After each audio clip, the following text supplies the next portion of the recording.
ইতিহাসে প্রথমবার টি-20 বিশ্বকাপ থেকে গ্রুপ পর্বে বাদ পড়ল নিউজিল্যান্ড। পাপুয়া নিউগিনিতে 7 উইকেটে হারিয়ে সি গ্রুপের দ্বিতীয় দল হিসেবে সুপার 8 নিশ্চিত করেছে আফগানিস্তান। এই গ্রুপ থেকে ওয়েস্ট ইন্ডিজ আগেই উঠেছে দ্বিতীয় রাউন্ডে। ত্রিনিদাদের টারুবাতে বাংলাদেশ সময় সকাল 6:30টায় শুরু হওয়া ম্যাচে টসে হেরে ব্যাট করতে নামা পাপুয়া নিউগিনিকে 95 রানে অল আউট করে দেয় আফগান বোলাররা। এর মধ্যে 4 ওভারে 16 রানে 4 উইকেট ফজল হক ফারুকের। এই বাঁহাতি পেসারের আসরের 3 ম্যাচে উইকেট হলো সর্বোচ্চ 12টি। 4 রানে 2 উইকেট আরেক পেসারের নাবিদুল হকের। আফগানের বোলিং তোপে পাপুয়া নিউগিনির 3 জন পারেন 2 অঙ্কের কোটায় রান করতে। 7 নম্বরে নামা ক্লিপিন ডরিগার সংগ্রহ 32 বলে সর্বোচ্চ 27 রান।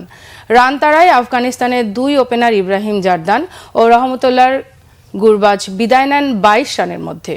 তবে 3-এ নামা গুলবেদিনী নাইব স্বল্প রানের লক্ষ্য নাগালের মধ্যেই রাখেন। প্রথম আজমতুল্লাহ ওমর যায়, পরে মোহাম্মদ নবীকে নিয়ে দলকে নিয়ে যান গন্তব্যে।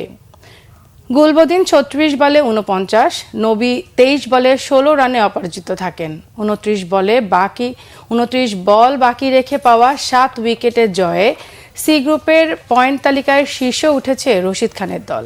সমান 3 জয়ে রান রেটে পিছিয়ে দ্বিতীয় স্থানে ওয়েস্ট ইন্ডিজ।